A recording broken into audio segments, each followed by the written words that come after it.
Exercise 4-8 is very similar to 4-6, except they give us a couple of extra twists in here. And I'll read along and point out the twists on this. So Candid Enterprises has two operating divisions. One manufactures machinery, the other breeds and sells horses.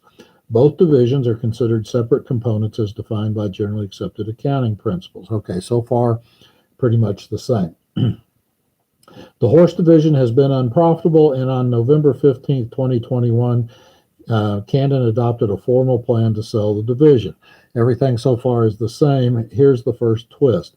The sale was completed on April 30th of 2022. So we implemented a plan to sell in 1 year, and we are actually completing the sale in a subsequent year. So that's the first twist in here. The component was considered held for sale. So being held for sale means that it will be a discontinued operation.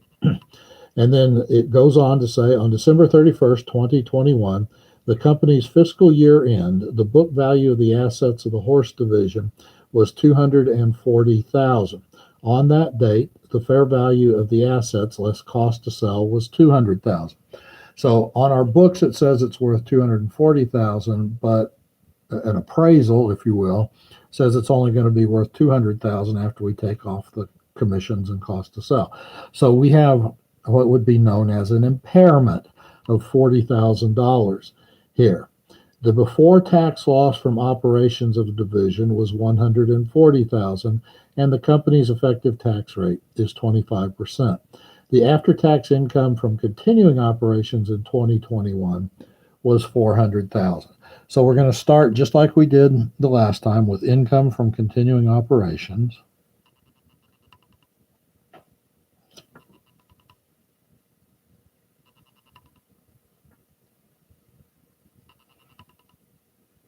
And that's 400,000. Then we're going to have our discontinued operations. And we have the loss from the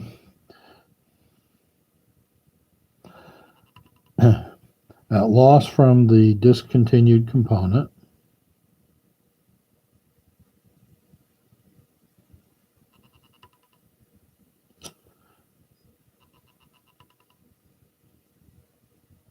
And that includes the $40,000 impairment loss. Okay, so our loss is $40,000 on the impairment, the difference between $240,000 and $200,000, and then we had the $140,000, so that will give us $180,000 loss on that impairment. But then we get an income tax benefit, and that will be 25%. So that will be $45,000.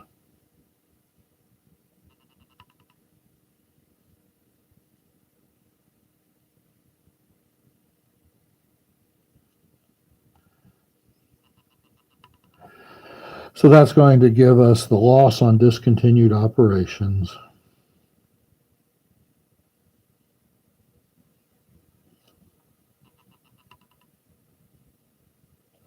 of $135,000. Okay, so that gives us net income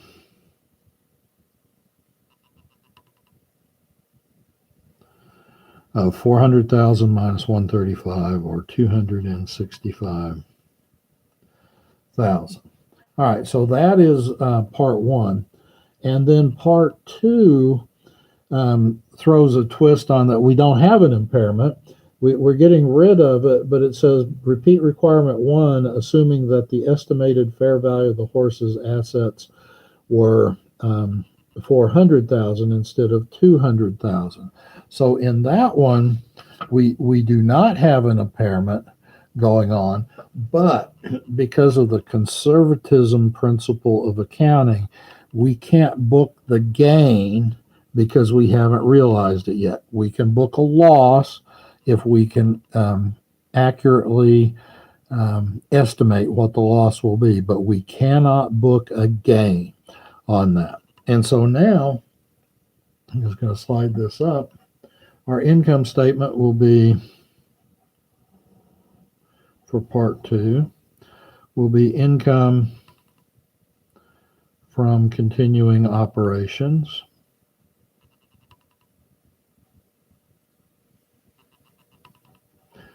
$400,000, so that's exactly the same. Then we'll have our discontinued operations.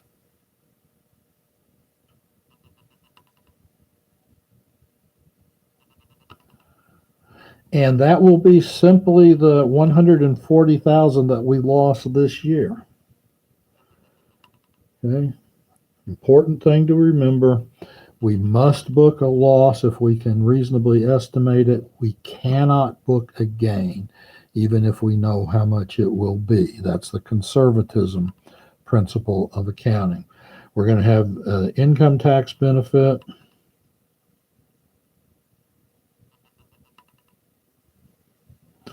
And that will be 25% of that. So 70 is half, 35,000 is 25% of that. So 140 minus 35, we have a loss of 105.